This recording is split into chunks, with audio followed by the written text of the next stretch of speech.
Okay. In our first panel, we talked about increasing oyster yields. Now that we've kind of discussed that, we want to talk about how we're going to monitor those yields, how we're going to monitor and have a better sense of what's happening on reefs and with the oyster population at large. So I'd like to welcome up our panel. Panel 2. There we go.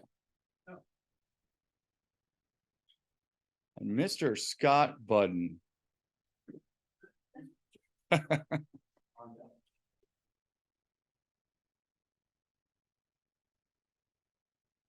Oh, I'm sorry. I'm Scott. You're good. I'm sorry. You're right. Okay. My apologies. Mr. Ben Fertig, Severn River Association, kick us off. All right. Thank you, Tanner.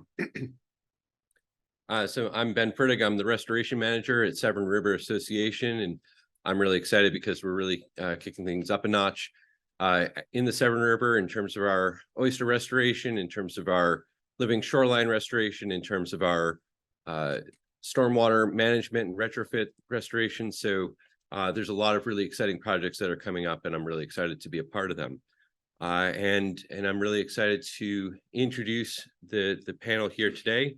Again, as Tanner mentioned, the intention of this panel is to discuss the novel approaches and advances that are going into monitoring the oyster restoration that is happening.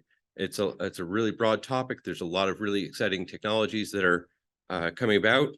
And so let's get to it. So our first speaker is going to be Emma Green, Executive Director of the St. Mary's River Watershed Association, and she's going to be talking about remote water quality monitoring buoys. All right, take it away. Thank you guys so much. So as Ben mentioned, my name is Emma Green. I'm the Executive Director of the St. Mary's River Watershed Association, and I'm here today to talk about our inexpensive solution for oyster habitat water quality monitoring. And while I'm the one standing here, Norm and Shelley O'Foran, volunteers with our organization, have really been spearheading this effort, and they will be available via Zoom for any questions that I can't answer. And we've also had help from Bob Lewis from the St. Mary's River Watershed Association. So this was truly a collaborative effort. So right here, what we're looking at is a map of the Chesapeake Bay interactive buoy system.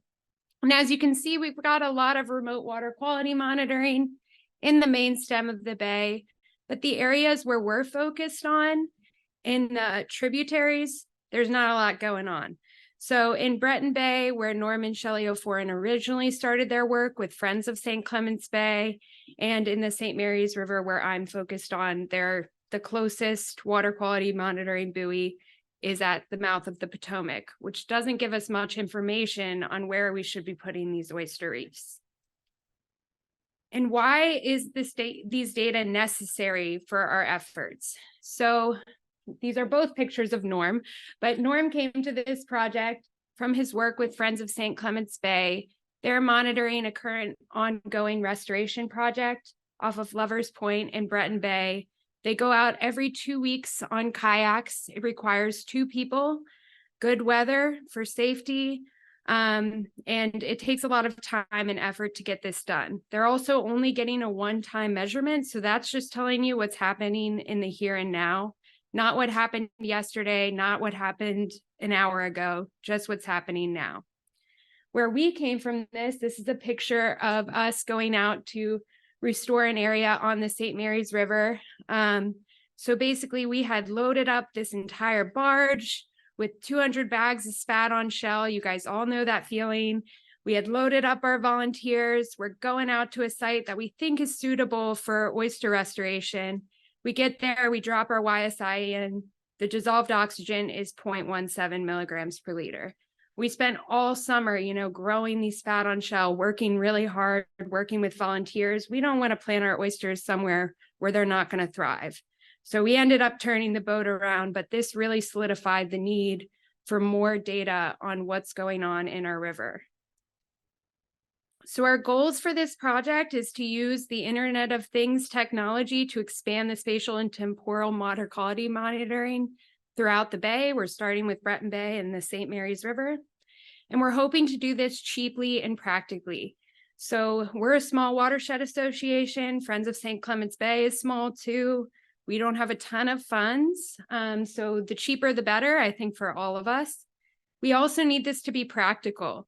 So going out on kayaks every 2 weeks, that works. It takes a lot of time and effort. We want it to be easier than that. And we don't want to have people having to go out every day to collect this data. And then it's great if it's cheaper and practical, but is the data quality controlled? Is it accurate? How well are we matching these trends? So we want to use this to expand potential oyster restoration sites and monitor our existing sites so we can prove the impact that we're having. So our solution is called a bob.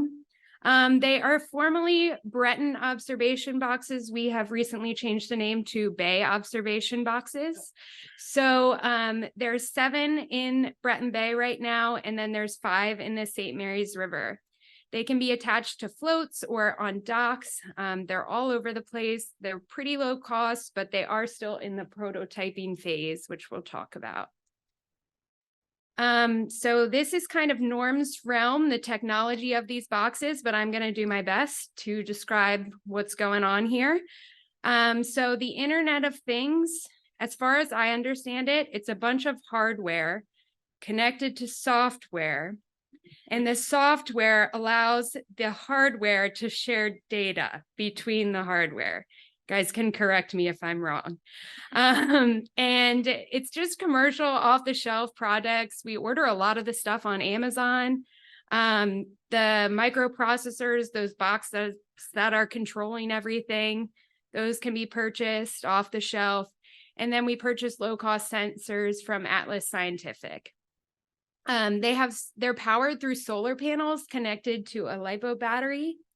And these solar panels, we've started having the machine turn off in between taking samples. And from doing that, the battery can last us months. We've never had a battery die, which is great. The communications we've also been playing around with, but they're connected to cellular through a modem with Blues Wireless. And then that data is transferred to a ThingSpeak dashboard, which displays the data and collects and stores the data. We had to kind of adapt everything because it is off the shelf to the marine environment. So we've been using heat shrink covered cable. And then we put the actual sensors in PVC to protect them from wave action and hopefully mitigate a little bit of biofouling, which is also where that copper wire on the sensor comes in. And what are we measuring with these buoys? So we measure air temperature and humidity within the enclosure to make sure that everything within the box is suitable for all the tech in there. We've had issues with water getting in, so we've added desiccant and added that humidity sensor so that we can be tracking that in real time. We also measure water temperature at the surface and the bottom, dissolved oxygen, which is obviously important to our oyster restoration goals, pH, and then we measure electrical conductivity, which gives us total dissolved solids and salinity. And these charts right here are just directly from the ThingSpeak dashboard, which is publicly available online to anyone, and anyone can download the data, which is really cool. And the buoys send data to the internet every 15 minutes. So another really cool component to this is I talked about what Norm brings to the project and soldering all these wires and doing all the tech stuff. His wife, Shelly, is a lifelong teacher, and she's really brought an educational component. So they've partnered with a local tech school, a natural resources management program through a MIWI grant, and they work with them to troubleshoot the bobs. They actually named them Bob, and they made those cute little logos. They troubleshoot things. It's really authentic science learning. We don't know the answers to any of the questions that we're asking of them. So when we get water in that box, we come to them. How do we prevent this? We have no idea. Nobody's done this before. So it's really cool to have them involved. They've worked they designed this display board, which is at the Leonard Town Wharf in Southern Maryland, along with one of the Bobs, and they've presented their work to the county commissioners. Norm and Shelley have also worked with our high school interns and college interns this summer, and one of the interns actually took this project and turned it into her capstone for high school. So she's working on the biofouling portion of it, which we still have yet to solve. So as I mentioned, we are still kind of in the prototype phase. So we're working through a lot of these issues. And the first thing we want to figure out in next year, and hopefully if we get another year of funding, is data reliability. So how accurate are these buoys? They cost less than $1,000, which is great to make, but if they're not working, then they're not useful. So we're hoping to do some more side-by-side testing with upgraded sensors. We're working with St. Mary's College of Maryland to put some of their sensors out with ours. And this graph that you can see here is a comparison of the water temperature data collected by one of the Bobs versus the YSI at the Chesapeake Biological Labs Pier, the Patuxent Sentinel. And you can see they track pretty well. I mean, there's some outliers, but we're hoping that these data are accurate. We're also hoping to create a customized dashboard for displaying our data. One of the problems that we've come across is we're constantly tweaking things. It's really an iterative process. We take that buoy out of the water to mess with it, figure out what's going on. And then people are like, why is the water temperature going up and down so much? Well, that's because it's on Norm's workbench at his house, not in the water. So we need a way to, tell the public, hey, Bob's offline today. And we also definitely need better methods to prevent and mitigate biofouling. So what you don't see on this graph, this really pretty graph where it all tracks, is that after June 18th, the two lines really diverged. And that was because there were so many barnacles and other fouling organisms on the sensors, like literally on the sensors. So we need a way to prevent and at least mitigate the biofouling, or maybe just figure out a regular schedule for cleaning that we can work with. We're also hoping to add a turbidity sensor to our buoys, which we know is really important to oyster restoration. But again, this is an ongoing project and it's never been done before. And particularly the turbidity sensor is tricky. So we're kind of starting from scratch with that. And lastly, we just want to say thank you so much to our funders, the Chesapeake Bay Trust and the Chesapeake Oyster Alliance. We're so grateful for the Chesapeake Oyster Innovation Award. We could not have done this without that funding. And yeah, we're hopeful that through that funding, we can make this project even better. We're also thankful to the St. Mary's College of Maryland. They host one of our Bobs and they're helping us compare data and analyze this data. We're also thankful for the Friends of St. Clements Bay for, first and foremost, lending us their volunteers and also for teaching us all their lessons learned throughout this project. And to the students and teachers at the Forest Tech Center who do a lot of the work to troubleshoot these Bobs. So thank you all for listening. No.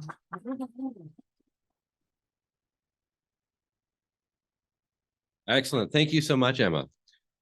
All right, next up, we have Leonard Nelson, who's the co-founder and CEO of Natrx, and he's going to be talking about assessing oyster restoration opportunities using remote sensing. Thank you. So I'm Leonard Nelson, co-founder and CEO of Natrx, and the mission of our organization, we're a private technology company, and the mission of our organization is to incorporate nature into infrastructure, use nature as a building block for how we build.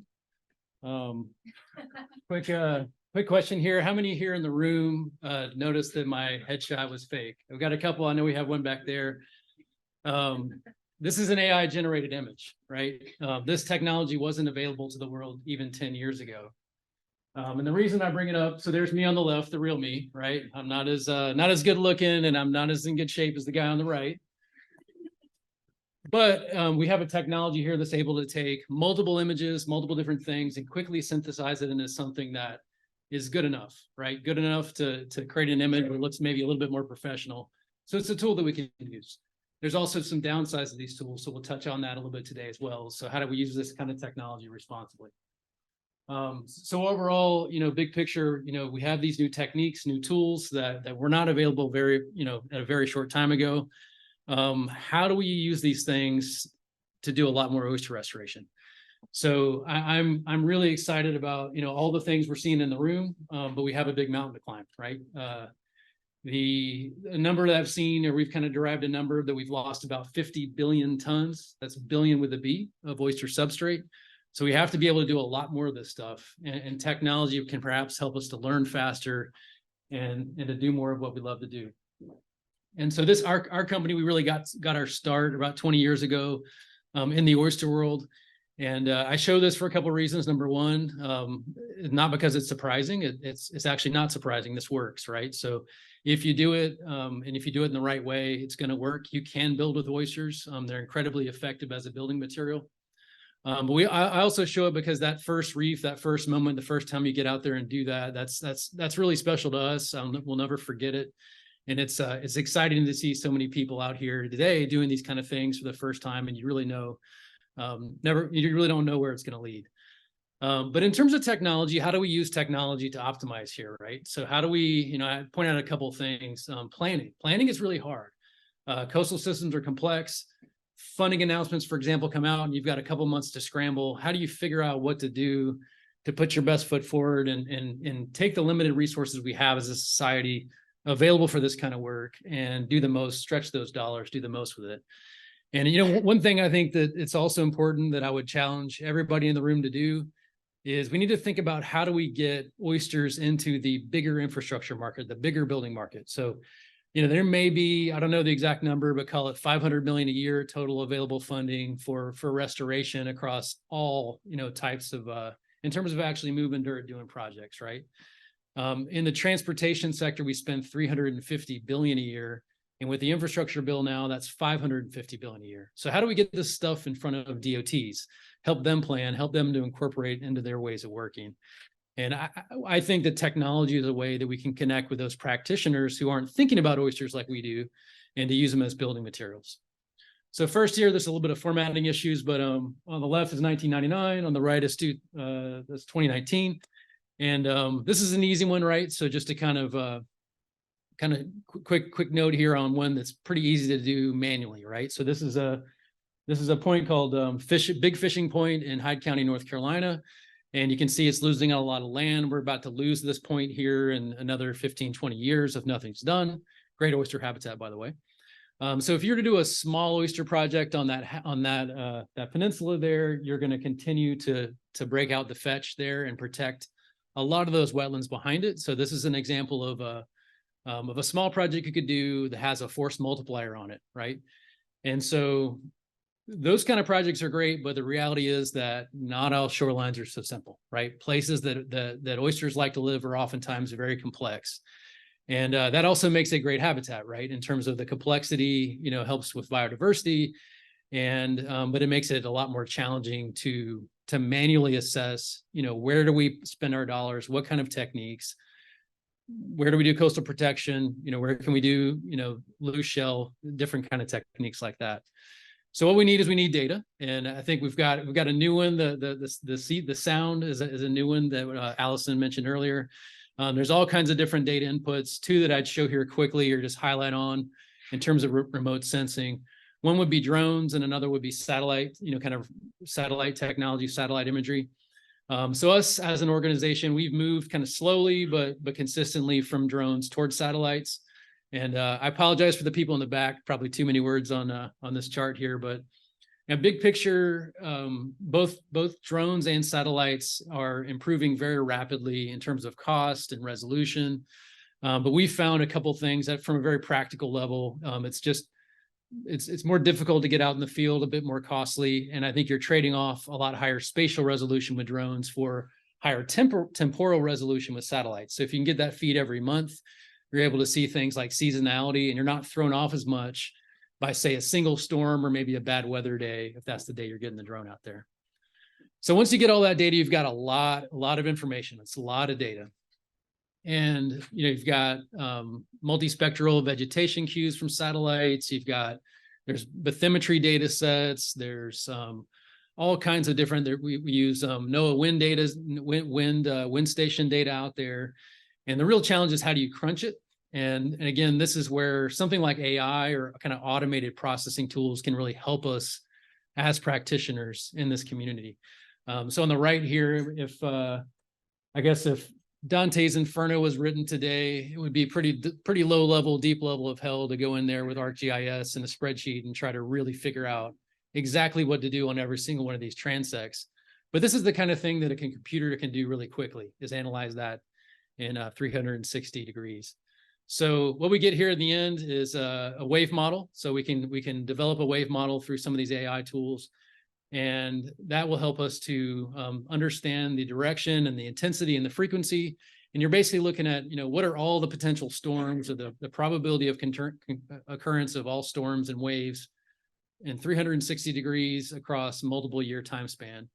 And once you do that, you can use other tools like computational fluid dynamics. And I'm sorry, I'm kind of dumping a lot of tech terms on you guys. But, we can then test to see, okay, how much weight do you need? How much substrate do you need to keep that stable? And we always like to play with the boundary of like, what is the least amount of kind of anthropogenic intervention to kind of kickstart that system back into positive oyster habitat again. And so in some wave environments, shell bags or just loose shell can work. In some environments, you need a much heavier structure or substrate. You can play around with interlocking, you can change surface areas. And again, this is a great thing for something like an automated software routine or AI to be able to do, because you can iterate on these geometries and you can throw thousands of things at it and it can come back with an optimized routine. So as you do these things, one thing that I wanted to kind of run through, and again, there's some formatting issue on the chart here, but on the left side of the spectrum, you basically have pure math. And on the right side, you have pure artificial intelligence. So the lines are kind of blurred in terms of, what these different tools are and what is the actual definition of what is AI. But we like to try to stay a bit more towards the left side of the screen here, right? So a human in the loop process is something where you might have an automated routine where a person can pick out or a coastal engineer can pick something out, but that software routine is accelerating what they're able to do and maybe learning from it. On the right side, you have what data scientists would call a black box model, rather than neural network. And those are a bit more difficult to interpret. So you might get the right answer, but you don't really know how you got there. You're not exactly sure what that right answer is, right? So you might kind of ask, why not do that all the time? And this is the kind of thing you get with a black box model.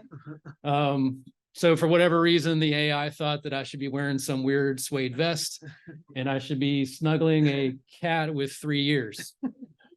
So the problem here is not just that is a kind of a stupid result, but it's also we have no idea why the artificial intelligence engine created that silly result. Computers are very poor at even knowing that it thinks that's a good result, right? A human can immediately look at that and say that's a bad one. Don't put that on your LinkedIn profile, right? But there's something called Moravec's paradox. So Hans Moravec was an early AI researcher, and humans can do certain things much better than computers, and computers can do things much, much better than humans.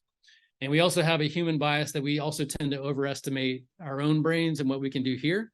So we'll continuously take on more cognitive load than we know how to do. So that's just a balance. We need to be aware of our own biases as we put these kind of platforms together and put them to use. So just overall in summary, I think technology can be a big driver in terms of how we get a lot more substrate, a lot more oysters out there. And I think we need to just get a lot better. We have this kind of cycle, out here on the left. So can we model our shorelines, make sense of these complex habitat areas, understand what that best intervention is, go out there and do it, use different tools and techniques to do it. And then, once we do it, we learn, we monitor, and we can keep kind of build that artificial intelligence brain. So unfortunately, good news is we have all these new tools available. Unfortunately, I think a lot of those tools like AI have been used to distract us in society, right? So things like neural networks have been developed primarily so that, they can get you to ignore your spouse and your children for another 10 minutes so they can push another 200-300 ads on you right as you scroll, or maybe to bet on another sporting event, right? And so we've got an opportunity though with these things being developed, and they're really incredible tools. And how can we apply this to do something amazing at landscape scale in the oyster restoration world? So with that, I'll turn it over to the next speaker. I think the questions are at the end, right? At the end, yeah. Thank you. Great, thank you so much. Thank you so much. And definitely interesting questions there raised for sure. Our next speaker is Matt Gray, who is an assistant professor at Horn Point Laboratory, and he's going to be talking about assessment of hatchery success and crashes. Thanks. Oh, do I just push? Yeah. Oh, there we are. Okay. All right. Great. Yeah, thanks for having me. It's a pleasure to be here. So today I'm going to talk about, in terms of getting more oysters in the bay, how do we improve hatchery production, and why production analysis for hatcheries is important. I also want to start by thanking my co-authors, many of which are in the audience today: Steph Alexander, Jacob Cram. The last two are not, Slava Yubchich and Greg Silsby. So, as you may guess, hatcheries are critical for industry growth. They play an integral role for oyster production, not only for the aquaculture industry, but also for restoration in Chesapeake Bay, as well as close partnerships with fishery management. But production can be inconsistent, and this is a major industry concern. So a lot of the information that I'm going to be talking about today can be found in our recent publication. It's kind of blurry there, but anyway, if you read that article, what you'll find is that hatchery production irregularities are not unique to Chesapeake Bay or any one hatchery. In fact, if you look at production data from research hatcheries up and down the Atlantic coast, you'll find that they're routine. They happen almost every year. The cause of them is rarely known, and the severity can range quite a lot. So it can be like a single tank goes down, or it can be as long as a whole season of failed production. So please check that out. Okay, but we're going to be talking about Horn Point Laboratories oyster hatchery. So what you can see here is that the production is marked by numerous really great years of larval production, producing billions of eyed larvae in a single season. That includes this last season, 2023. These are preliminary data, but what the hatchery tells me is that this was a boom year for production, and it even includes, yeah, that's right. They're in the back there, by the way. It even includes 1 billion spat being put into the bay from our facilities alone. That's a huge milestone. That's 1/10 of that goal. That's amazing. But it's also marked by, this graph is marked by numerous moderate years of production, as well as several notable low years of production. I'm missing an arrow, but I think I'm missing an arrow. Yeah, I'm missing an arrow. So in particular, that 2019 year, we had serious production issues. Production was down for 2 months. So from an industry perspective, what we would really like to see is a smoothing of this graph. We'd like those low years to come up and production to be regular, and the larvae should be, or the hatchery should be able to produce as much larvae as they want without any issue. So the question is, how do we get to that point? That begins with production analysis. And what does that involve? That involves looking at the production data itself. So fortunately, this is an amazing facility.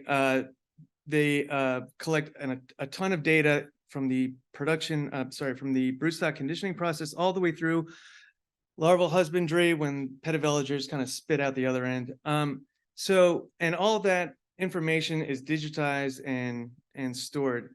So it's really an amazing data set that we get to work with. So because we can actually track the conditions in which the parents were brooded, the parents were conditioned all the way through when that larvae comes out the other end of this production process.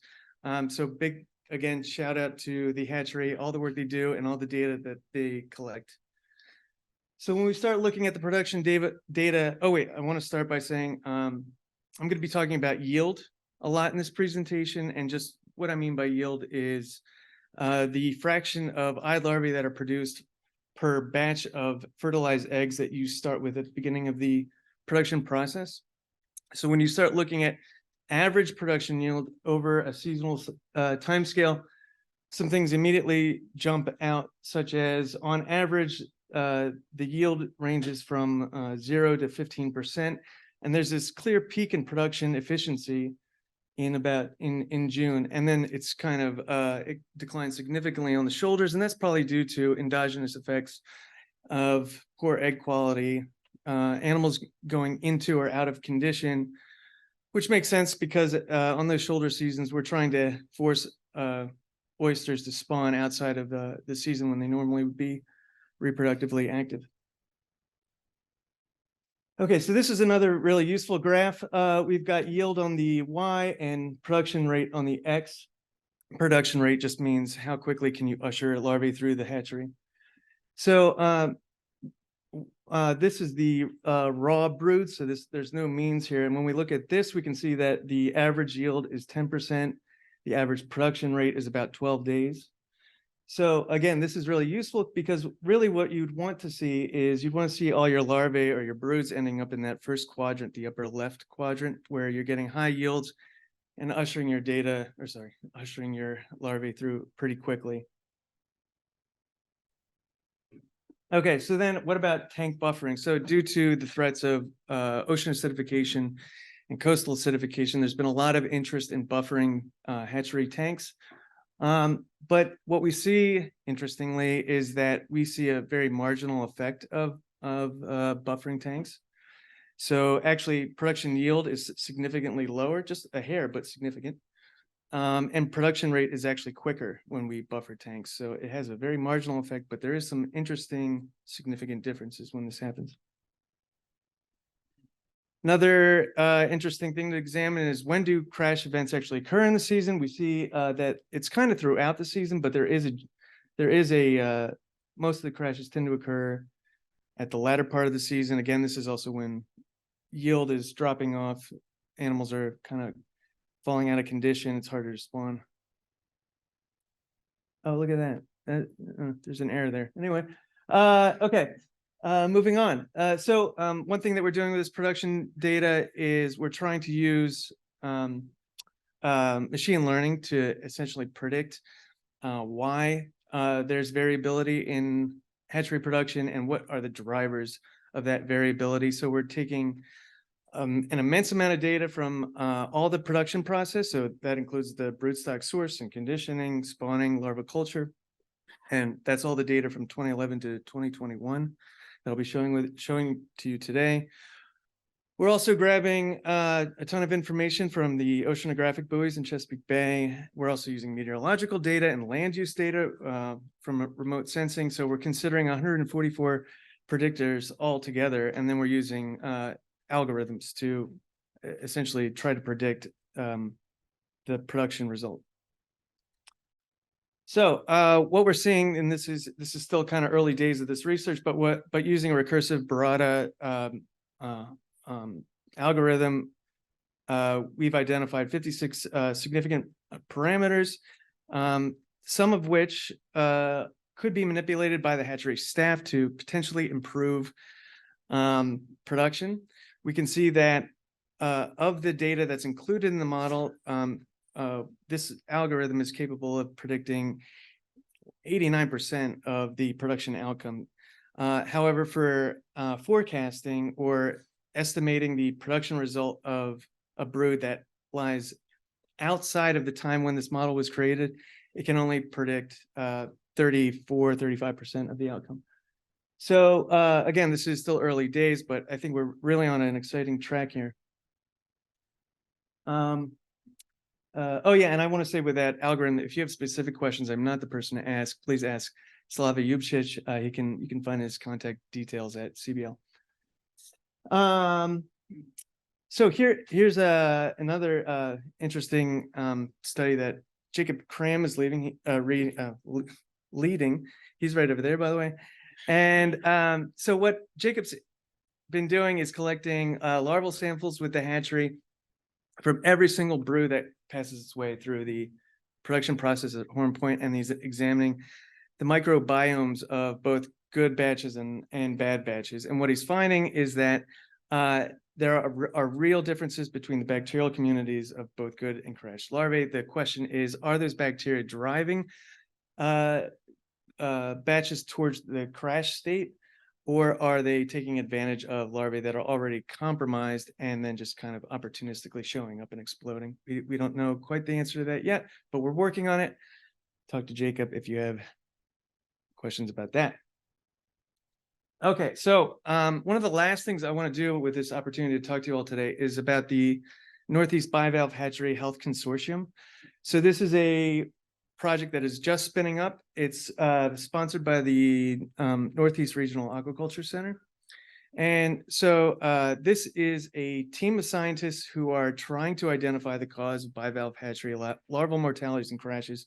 And we're doing that using a collaborative approach and being proactive to collect samples from hatcheries, both research hatcheries as well as commercial facilities. So we're asking for people to come to us and get involved. We hope to develop strategies and protocols to manage and minimize larval crashes and improve overall yield. If there's anyone that's interested in this program, I want to assure you that all individual hatchery information is going to be kept confidential. We have protocols for ensuring that.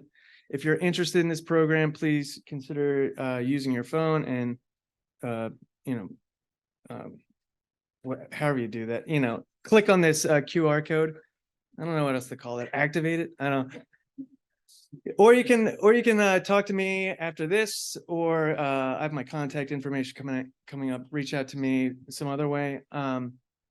Yeah, but please, we would encourage involvement of anyone, and share this information too with anyone you think might be interested. So just in conclusion, I know I focused on crashes a lot. It's not all doom and gloom. We're also really interested in those really good years. We had this fantastic year this year, and we're not really sure why that is. So that's the other half of this equation is, of course we want to bring up the bad years, but we also want to figure out what's going on the good years. So that is going to require that we collect more data, not only from our facility, but other facilities, and that means collaboration. So again, I encourage you to either reach out to us, join that NEBHC, the NBHHC. Yeah, that doesn't really work as an acronym. Yeah, here's my contact information. The last 4 digits of my phone number, 8348. That's not my fault. And yeah, so that's it. I guess we'll all take questions. Thank you. Excellent. Thank you so much. Excellent. All right. So it's time for questions for all of our panelists. Again, let's have a quick round of applause for all of them again.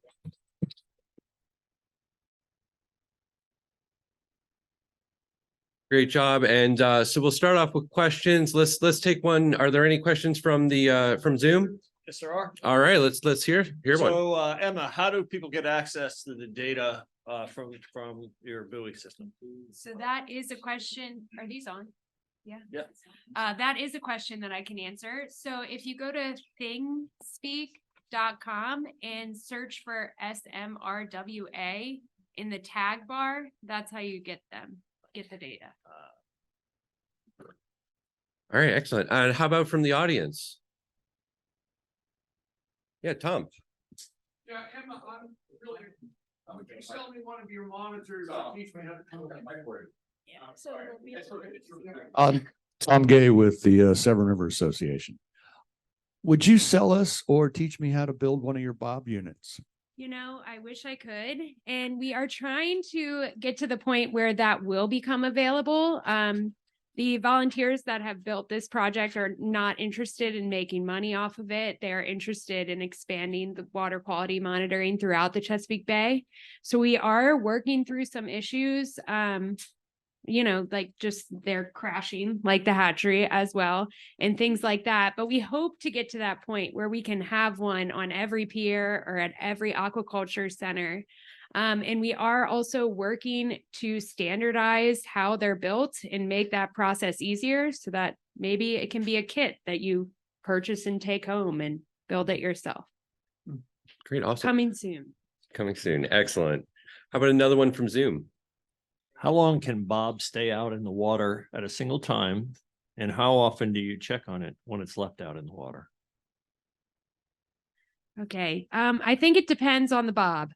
So certain bobs are in areas where they get biofouled very fast. On our oyster restoration site, that's been really successful. The biofouling is extreme. On that area that I told you about where we went out and the dissolved oxygen was 0.17, the bob is pristine, doesn't need any maintenance because there's not much living over there. So it kind of depends, and we are trying to work on standardizing that. But the bobs in the St. Mary's River have been out since May.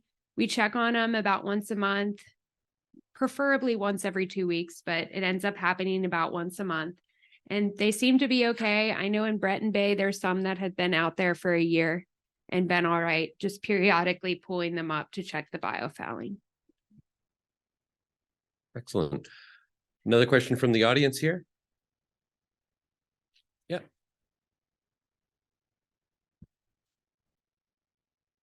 This is Jacob Cram, Horn Point Laboratory. This question is for Leonard. See, there are rather sophisticated models of conditions in the bay, right? So temperature, oxygen, and so forth. And the mechanistic models are sort of an alternative or supplemental approach to these machine learning things that you're integrating with, with other more mechanistic things. I'm wondering how model data might inform your process, or your thing might interface with these bay-wide models that other people are using, or if that's relevant at all. So that's a great question. I think it is. What we see as an opportunity for remote sensing and AI as a first order is just to help you get quickly towards the right solution, but it doesn't give you the final solution. So I think, if you can help to frame the context and get in the right kind of region of the right solution, whether that's size, structure, geometry, the siting, you're going to need that kind of professional input from the right engineers and ecologists to get it kind of over the goal line and get the final plan completed. So we view it as a tool to help you get there faster, but it can't do 100% of the work. Excellent. All right. Zoom, yeah. This question is for Leonard. Do you envision incorporating uncertainty quantification elements into your future model developments that may boost users' trust? Yes, absolutely. And I should have mentioned we have support from the National Science Foundation and from Rise Resilience on this work, and the National Science Foundation support is specifically for defining the error bars and trying to get them smaller. So absolutely. Right. Excellent. Bill Walton again. I can ask a question of Matt just to keep you in the loop here. Matt, on the significant predictors of success, I think you had time of year and broodstock size. Could you just comment on what broodstock size means there? Is it the size, the shell height of the broodstock, the number of broodstock, what's the relationship there? Yeah. So generally, just speaking, this may not be a big surprise, but larger animals help to push production up. So they're contributing more eggs, but also the eggs, we think, have greater quality. So that's just an example. But again, there was a bunch of other predictors in there that could be potentially manipulated by the hatchery staff. Excellent. Another Zoom question? Yeah, question for Emma. Would the data be viable for satellite-derived water quality products? That is a question for my Zoom volunteers, if they are available. Are they on? Hey, can you hear me? Yes, we can hear you. Thank you. We can make the data available. I mean, I don't know if we haven't done anything.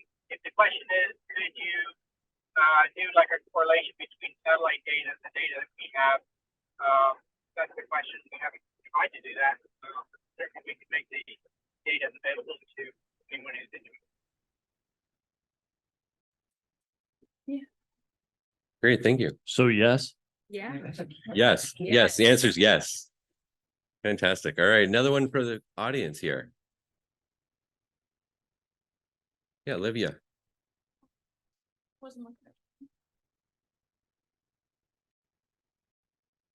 Thank you guys for your excellent talks. So Matt, I'm curious with the hatchery production question.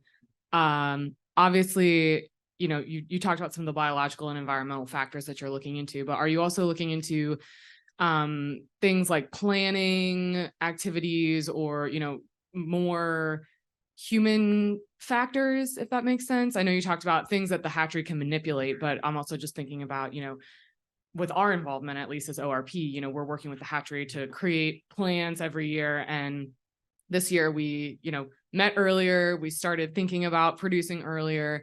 I don't know if that's going to be a significant driver. Obviously, Mother Nature rules more than anything. But I'm just kind of curious to hear if you're kind of including more of a human decision planning factor in any of the models, if that can be modeled. Yeah, we are definitely not doing that right now. The production is really, the model is focusing on essentially the processes that let you get eggs, fertilize those eggs, and then get your larvae out. But you raised an interesting question because this could be taken out further, because you might imagine that not all spat are the same. So you put spat on shell, but perhaps when the hatchery is most efficient in, let's say, June, that maybe those spat are actually your hardiest. And so maybe those ones are more successful in the field, but that would be a whole nother operation to kind of track those spat all the way through some other end period that is includes them being actually in the bay. We're not doing that, but it's an interesting idea. Excellent questions. Yes. Another Zoom question. No, not yet. Other questions from the audience here?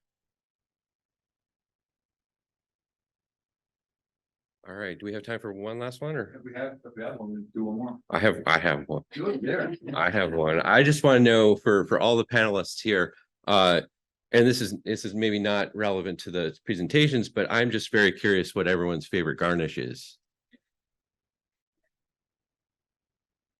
Butter and garlic. Excellent. Hot sauce. Yeah, I would say Texas Pete. It's not actually from Texas or from North Carolina. So All right. It's my job. Excellent. All right. Very well done. Well, a round of applause for our panel.